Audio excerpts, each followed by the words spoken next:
Shalom everybody, welcome to our special broadcast. This is Lag BaOmer. We're broadcasting from Meron and from Jerusalem. It's important to note that due to the amount of people that came to Meron, the whole cellular infrastructure there kind of collapsed. So we're having serious problems with the live feed, but we're here talking to people about this day and also talking to the sponsors of our broadcast. And we'll be here with pictures from Meron and from Jerusalem. So first of all, what is Lag BaOmer all about? So Lag BaOmer is the 33rd day of the counting of the Omer. It's the end of a month-long mourning period when we refrain from weddings or joyous gatherings. The mourning remembers the thousands of students of Rabbi Akiva, renowned spiritual leader at the time of the Talmud.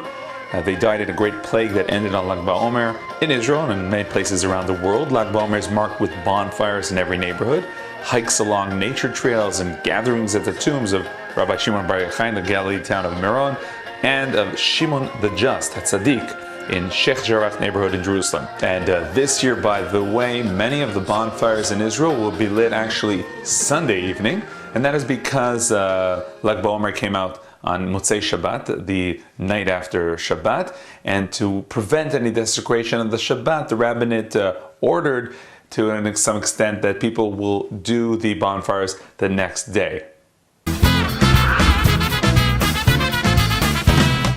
We now say shalom to Rabbi Avi Berman, director of the Orthodox Union's Israel Center. Shalom, Yoni. So really, how do we look at this day, this special day of Lag BaOmer? Lag BaOmer is an incredible day, but I think more than anything in today's generation, people are searching for spirituality. And in a generation where we all have, the most popular book around the world is the Bible, the written law. But when we talk about understanding the deeper and the more spiritual meanings of the Torah, whether it's the Zohar, whether it's the whole Kabbalah approach to everything, I think that really is that whipped cream that comes above the cake that in today's generation is so needed. I mean, we look at Lag BaOmer today and the literally hundreds of thousands of people that are coming to Meron are doing bonfires all over the country. I mean, literally, we're talking about millions. And why is it? At the end of the day, I think it comes down to the fact that people today are looking for spirituality. They're looking to connect to HaKadosh Baruch Hu in a much greater way than just doing the mitzvahs. They want to feel the mitzvahs. They want to connect to the mitzvahs. They want to connect to HaKadosh Baruch Hu. They want to feel that inspiration. So what's the message of this day for our generation? The message that we have to get for this generation is really understanding that with every generation we're able to adapt to Torah as a Torah's Chaim, as a Torah of life. It's not that past generation we're able to get no.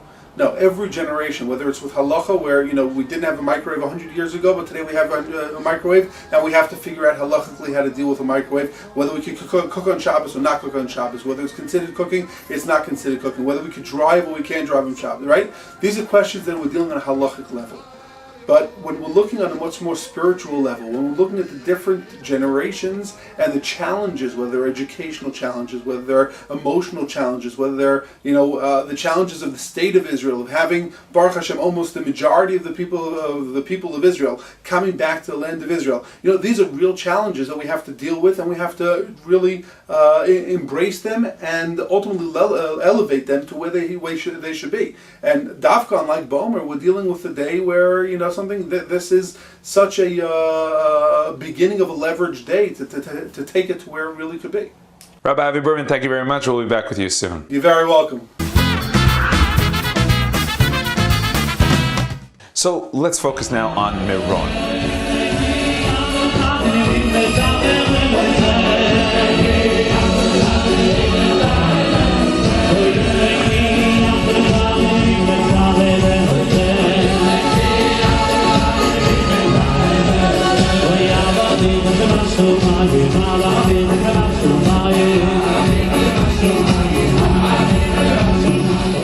Thousands are there singing, dancing. Some people even were there for weeks before with their tents, preparing.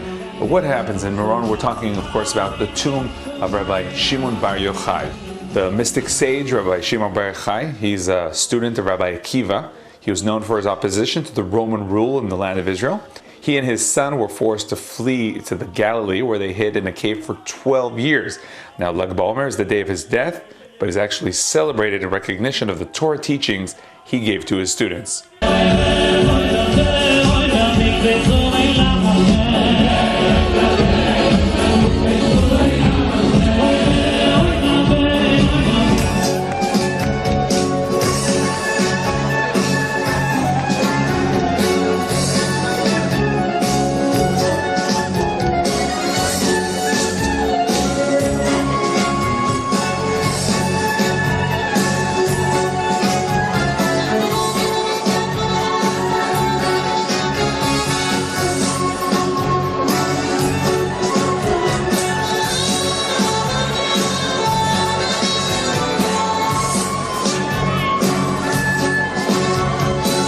I'm from New York, Muncie, New York. Well, I'm sorry? How are you feeling here? I'm feeling great, it's awesome, the spirit is gewaldig, everybody is so lebendig and geschmack, everything can be better, holy, whatever you want, spiritual, sheyesh shalom between kol haYehudim, and we sameach, we should understand each other, and they should love each other, and have a lot of fun.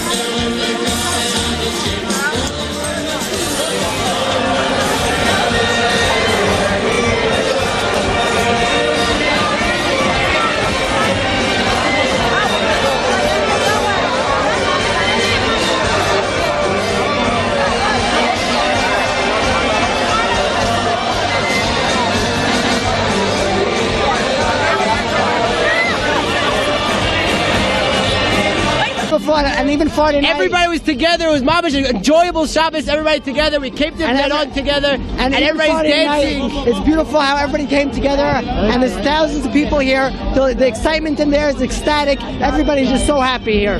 Unbelievable. There was no experience like this in the world. I was by the Hadlaka. It was amazing. I never had an experience like this in my life before. The whole place was just involved, uplifting. The Hadlaka was like something beyond. It's not like regular lighting a bonfire in Yerushalayim. This is where everybody comes together. I was dancing with all different types of people. It's really all b'miyuchad, beautiful. Was your first time? My first time. My third time. I hope many more also. I hope many more too. Thank you. Thank you.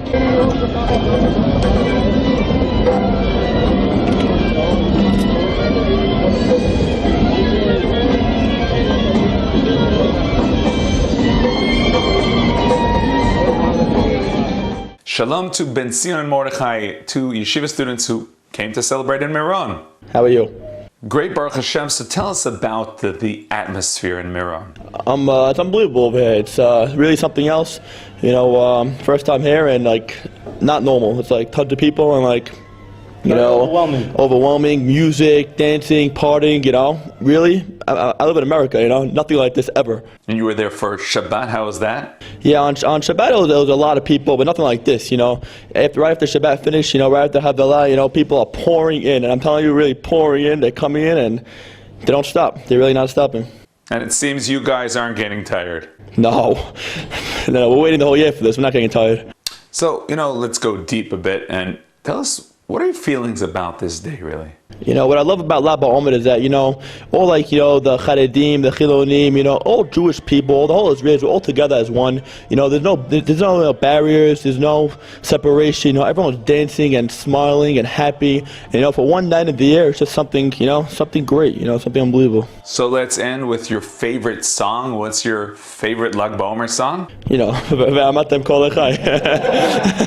Let's hear it. Bar Yochai Nishasta Shecha Shemechaso Mechaverecha Bar Yochai Nishasta Shecha Shemechaso Mechaverecha Bar Yochai.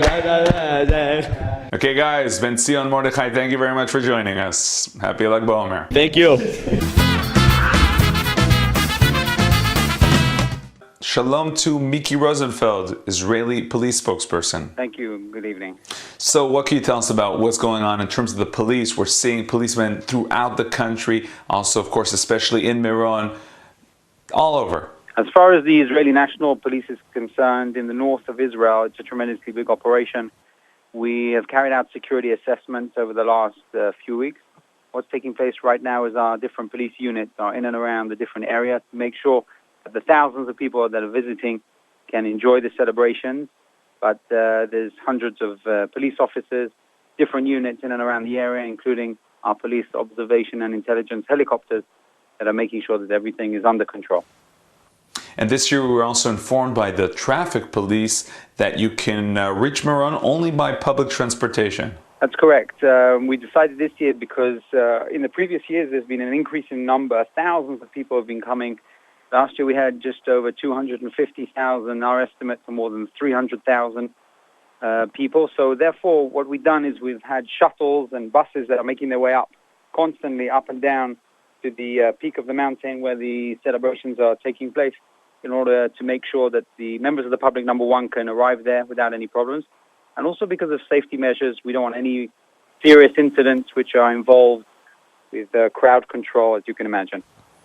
Now, of course, it's not only about traffic control. There are many different potential threats, different challenges. Yes, Israeli police operations are carried out very carefully depending on the type of event, the size of the event, and obviously the location of the event. So our operational section carefully maps out exactly how many police units have to be on the scene, obviously the number of crowds that are expected, and I can also confirm and tell you that there's a lot of backup units that are also in and around the area, if necessary, that are capable of dealing with any incident that could be in any way criminal or possibly terrorist-related. Miki Rosenfeld, Israeli police spokesperson, thank you very much for joining us. Thank you very much. Shalom to Yonatan Yagodovsky, Director of the International Department of Magen David Adom. Shalom. So this evening, an evening of festivity around the country, throughout the country, in the north, also really around the world. It's an evening of a special operation for you at Magen David Adom. Well, it is a special operation because everybody is out celebrating, not only in Meron, but especially there, but all over the country, tonight, tomorrow night. We have begun our preparations a year ago when we studied well the performance and the issues that we were facing last time, a year ago, especially in Meron and the area. And from that we have learned and developed a deployment, providing additional medical teams, not only at the site himself, but also at the camping ground around the mountain, including clinics, ambulances, dune buggies, motorbikes. More than 300 paramedics, medics, and doctors are providing assistance in Meron. And all over the country, we are now at the second level of alert because of all the celebrations all over the country. So with the bonfires, we're of course talking about the dangers of fire. But in Meron, what kind of medical challenges do you deal with there? Well, first is the regular medical treatment. People are there, sometimes they forget to take some medications. It's pretty hot now, especially this weekend. So there's dehydration, people are not feeling well. In our clinics we treated up until this evening about 60 people. 4 of them were taken to hospitals. A few days, 2 nights ago, a child was badly injured by a car. He just got out of his car, ran to the street in one of the camps, and another car hit him. He was badly injured. I hope we will not have additional injuries, and people will eventually begin to travel safely home on Sunday and on Monday. From past years, we had some very dramatic and bad car accidents when people were traveling back home after the celebrations. So we will be on alert at least until Monday morning, early noon. Depends on the developments and how things will evolve. And we understand that there are, special equipment. We heard that there's even showers this year in Meron. Yeah, one of the lessons that we learned that people should have the best possible staying conditions over there, including sanitation, etc., because that can cause some medical issues. So we have clinics and we have locations where people can come in and receive minor medical treatment if needed, like ambulance or two ambulances in the area. We have paramedics and mobile intensive care units to treat people who suffer from serious medical problems. The Northern Helicopter of MADA is also on alert. It is stationed in Tiberias, and it is within about 7 minutes flight to Meron, already been activated during the last 2 days for these events. And especially the teams. The team members do make the difference. The paramedics and the medics with all the medical equipment are making a huge difference and providing safety to the people. So, in terms of the staff, the personnel, the volunteers, it's probably something that you're used to already, that every year these days are days of, 200% work and really giving of themselves for the sake of the people, for the sake of the health. That's purely fulfilling what we were trained for and fulfilling the spirit of the organization.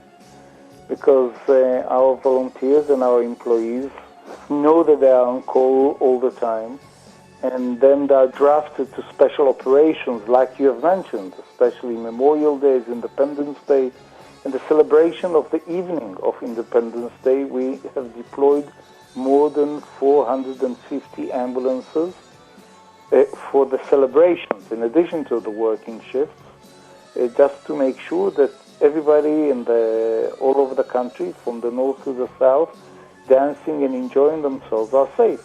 And if something will happen, we will be with them within minutes, or they will be able to reach us within minutes. And that's the same goes tonight and during the celebrations of Lag BaOmer. Just in case something will happen, we will be there quickly and professionally to assist. Whether it's a minor injury or a serious medical issue. Yonatan Gadovsky, Director of the International Department of Magen David Adom, thank you very much for joining us. Thank you. Bye-bye. So that's the feeling in Meron. What's happening in Jerusalem? In Jerusalem, we're talking about the tomb of Shimon HaTzadik, Shimon the Just.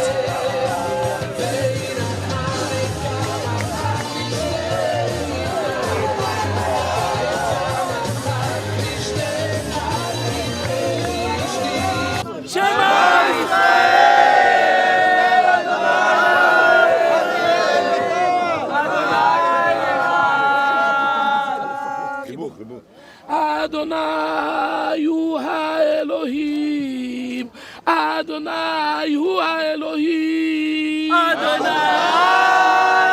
hu ha-Elohim. So many traditional Jews who cannot travel to Meron, and also people who want to celebrate in Jerusalem, so they come to Shimon HaTzadik's tomb. This is in Sheikh Jarrah neighborhood in northern Jerusalem. Shimon HaTzadik was a high priest of the Second Temple in Jerusalem for 40 years. According to Jewish tradition, Shimon clothed himself in the high priest's vestments to receive Alexander the Great as he marched towards Jerusalem. Alexander stepped from his chariot and bowed to Shimon, who, he said, had appeared to him in a dream, predicting his victories. Jewish homes around the tomb were evacuated in 1947 due to Arab violence. In recent years, Jewish families who have proof of home ownership by Jews have returned to the neighborhood.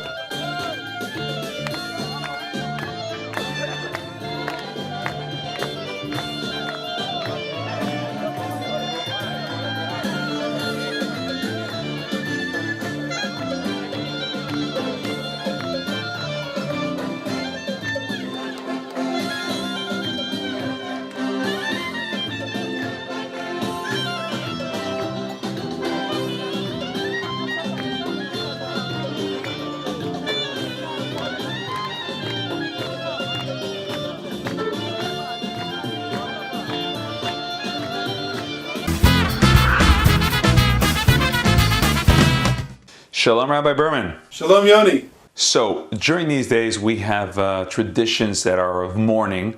Why is it? And also, how should we connect to this issue of Sfirat Omer and the mourning? I think the mourning is because we know that 24,000 students of Rebbe Akiva unfortunately passed away in Magefa during this period. As Jews, when we look at other Jews, we see them as brothers, we see them as sisters. And when we hear that, unfortunately a Jew passes away, whether we personally knew him or we didn't know him, it's hard for us as Jewish people. We pass by, Mount Herzl, and we see a family going up to their son's kever, or we see a levaya, whether it's in Har Menuchos or wherever it is. We see a Jewish family that's in sorrow, and that brings us sorrow.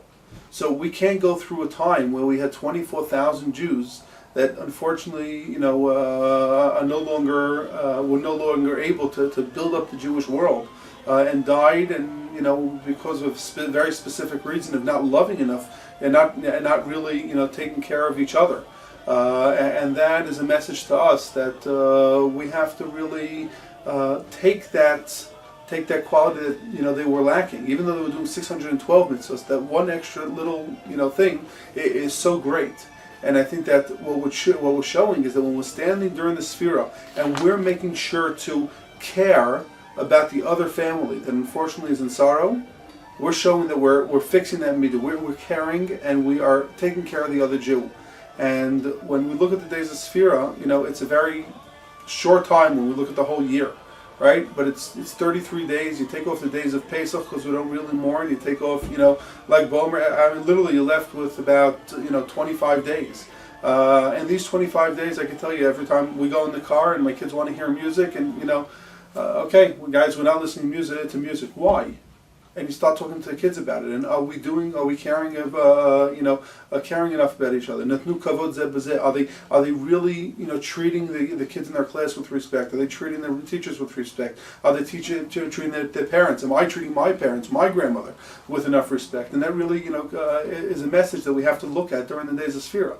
So I don't think it's an issue of only mourning. In other words, you compare it to the time of the 3 weeks, the 9 days. That's mourning for the Beis Hamikdash, because the entire Jewish people are unfortunately in Churban right now. But when we look at the days of Sefirah, it's a much more light level of mourning and probably more of a message. And that message really is caring for your neighbor, giving him respect, and ultimately, embracing every other Jew just like he's your own brother. Rabbi Aver Berman, thank you very much. You're very welcome, Yoni. Okay, now we're with one of our sponsors of this broadcast. Shalom to Tefillah Baxbaum, director of Yad Ezra V'Shulamit. Shalom, Yoni. So, tell us, what is Yad Ezra V'Shulamit? What do you do? Okay, Yoni, well, thank you for having us. Yad Ezra V'Shulamit feeds hungry children in Israel. We started in 1988, and we started giving away food baskets. We gave away 50 food baskets that year. And, talking years later, and we're up to 10,000 food baskets a month. But the main thing we do, our specialty, is children. The founder of the organization is named Aryeh Luri, and he knew hunger as a child in Israel. He's Israeli. And he started the whole organization as a revenge against poverty, that nobody should grow up hungry. So he realized when he was giving out these food baskets on Thursday that there'd be food in the house for poor people on Thursday, Friday, Shabbos, Sunday, no food. So he thinks about that little tummy that's hungry, because that was him. So he started children's centers. He says all the time, the poorest person in the whole world is a child. Why? He can't help himself. An adult can go to a soup kitchen. A child's not going to go to a soup kitchen. So you have to go out and find the hungry children. And that's what he did. And he made these children's centers where he finds the kids, he brings them in, and he gives them a hot lunch. And he was giving out at that time when we first started a sandwich for dinner and breakfast, and he would say that tummy is covered for 24 hours.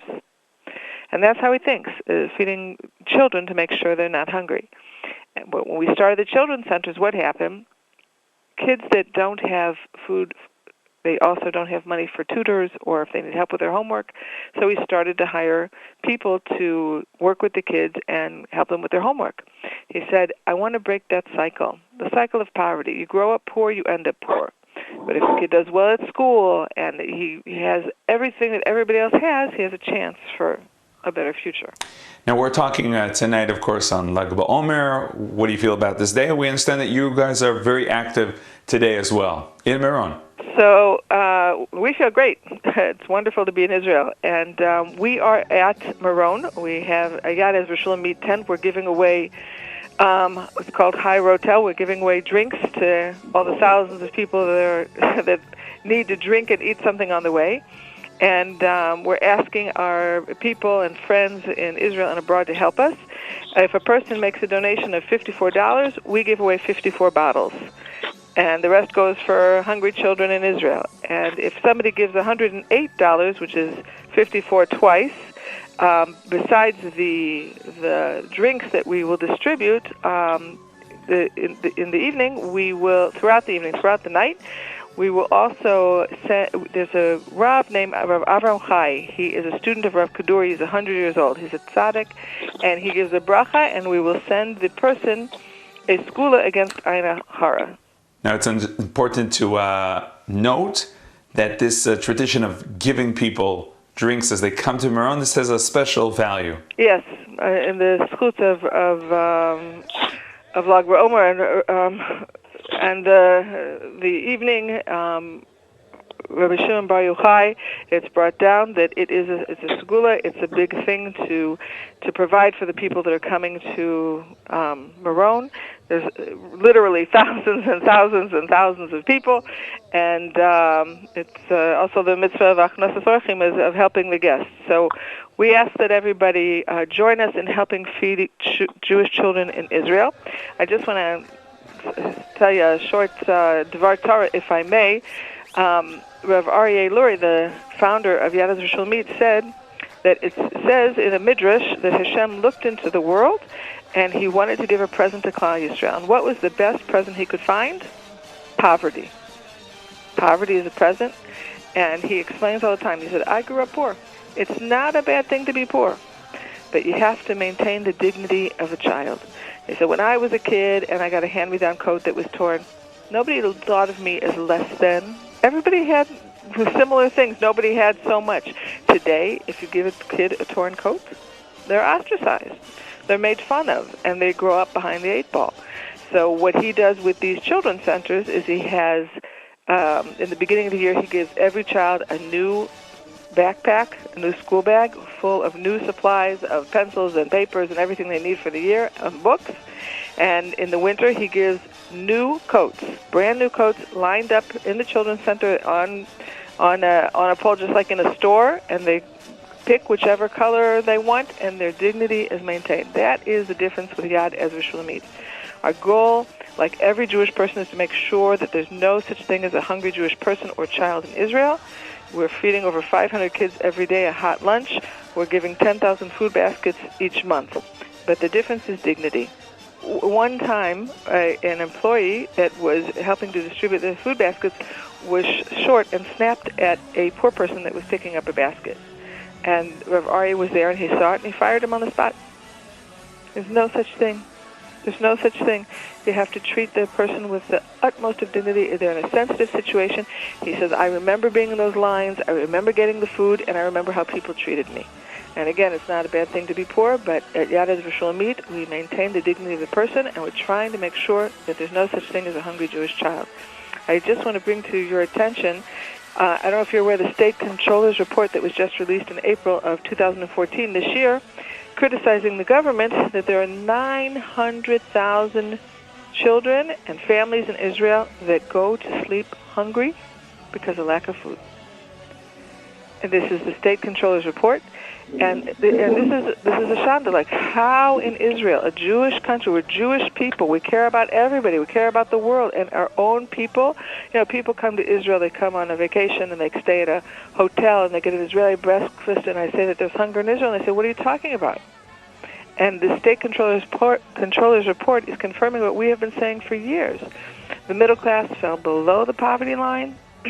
People are struggling, and if every Jewish person in the world supports one person in Israel with a small amount, there will be no hunger.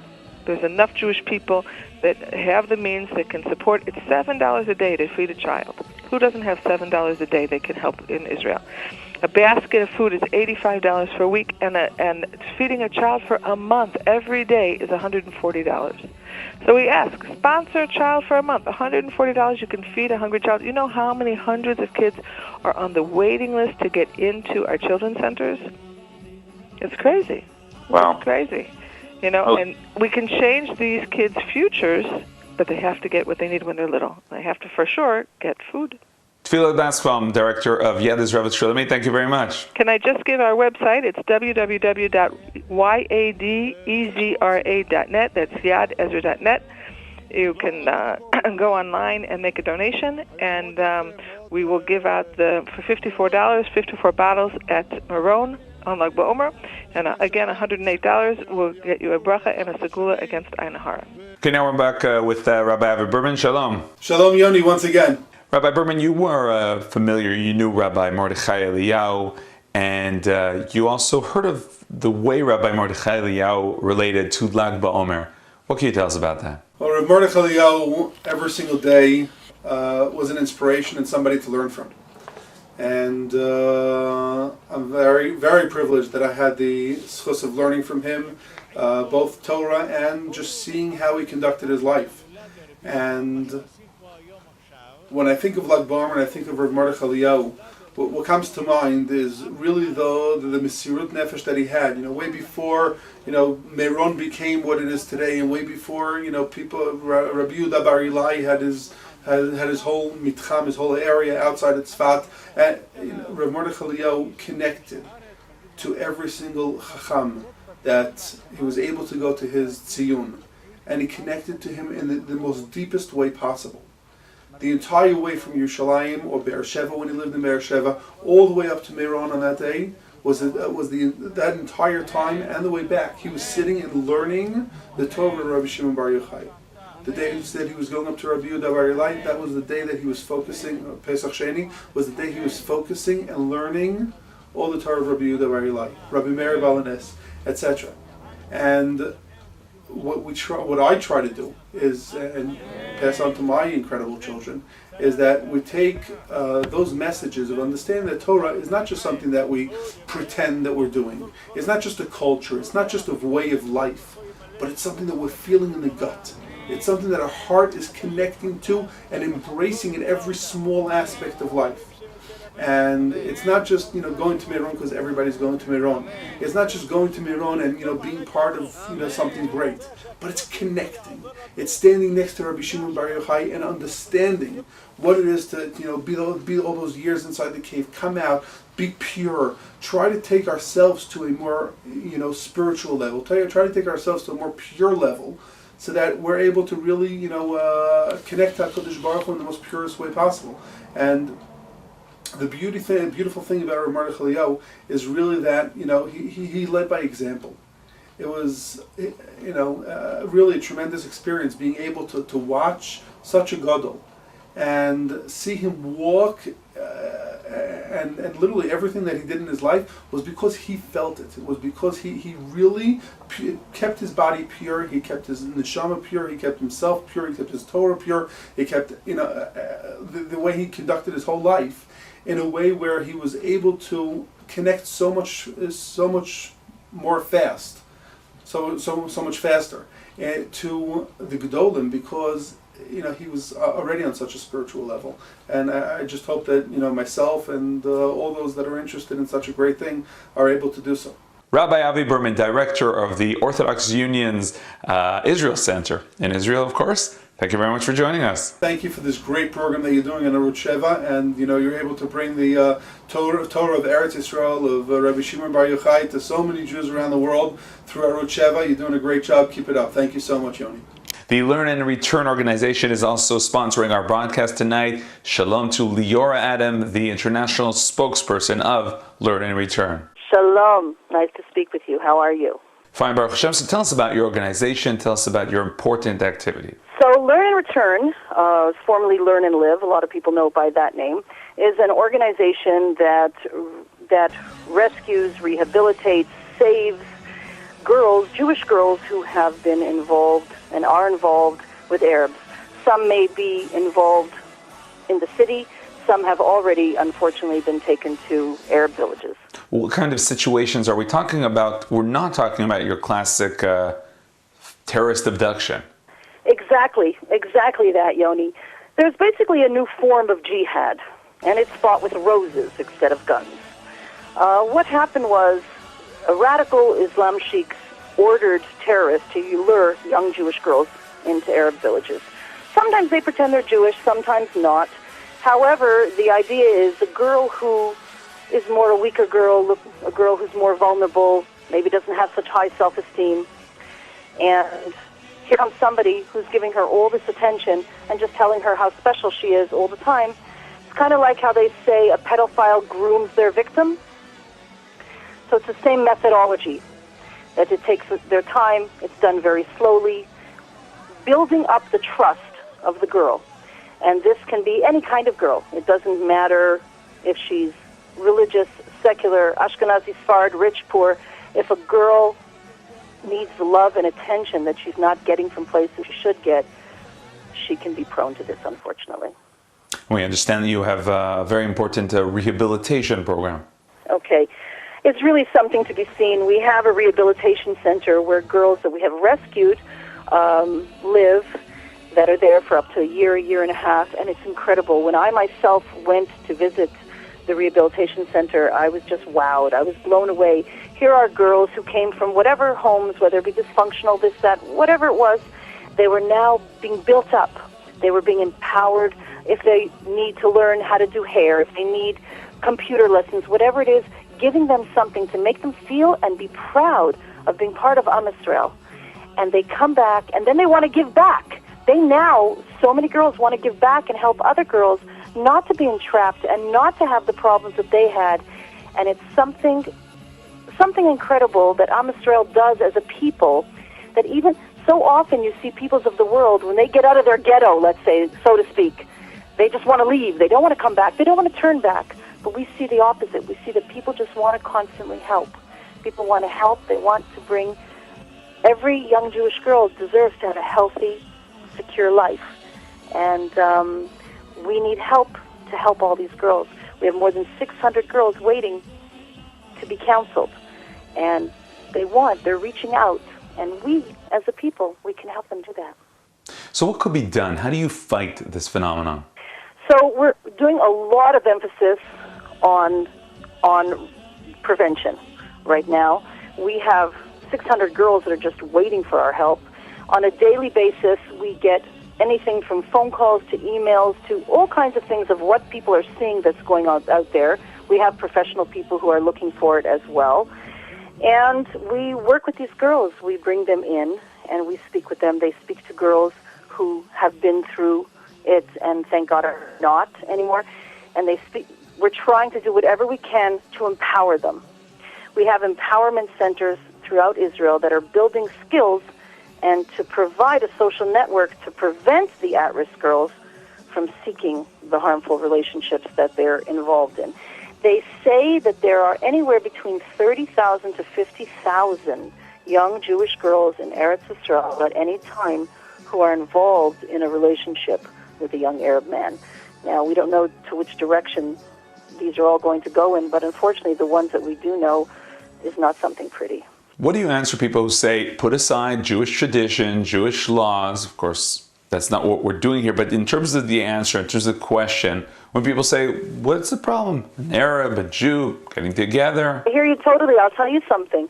I'm not talking at all about two young people who happen to be from different religions, and they fall in love, and they decide they want a relationship, they live together, they marry, whatever it is they do. I personally may not agree with that, but that's their business. We're not talking about that. We're talking about systematically going after girls and doing it not for the right reasons. We are talking a different form of jihad. We're talking about people who are doing it not because they care about the girl. It's a pretense, and they're doing it because they want to decimate the Jewish population. That is a different story. Leora Adam, the international spokesperson of Learn and Return, thank you very much for joining us. Thank you. Rowing is very demanding, both mentally and physically.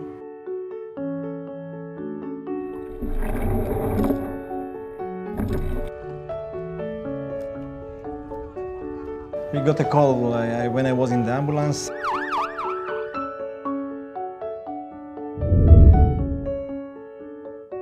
No pulse and no breathing. I have only a few seconds. That's it. I don't have the minutes for that.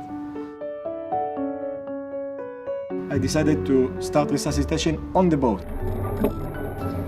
The fact that they came so quickly and spared me a few more seconds of being without oxygen saved my life and saved the quality of my life.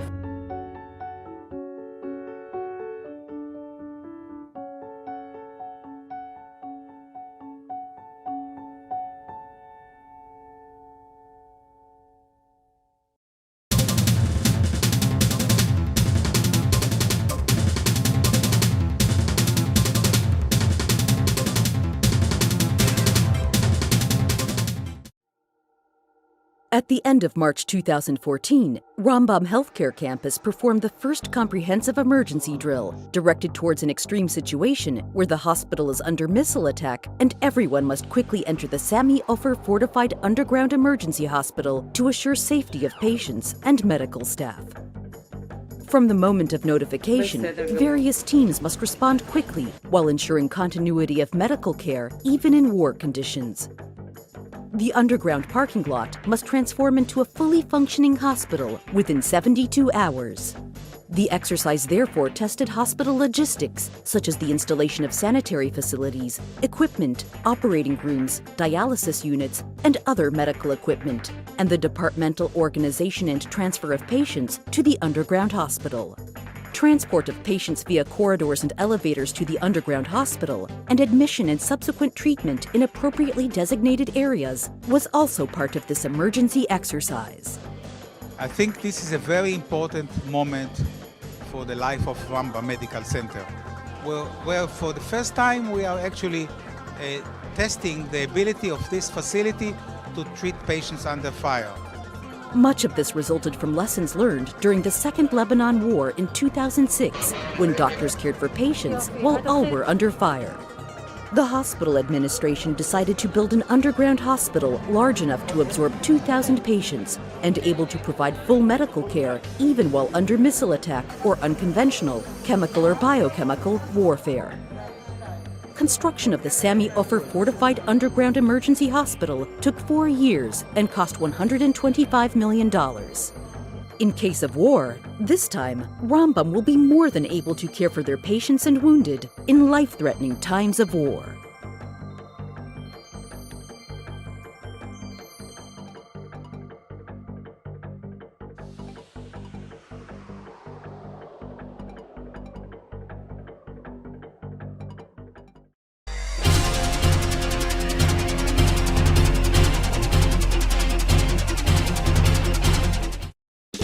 Rent White and Blue, Rent Eldan.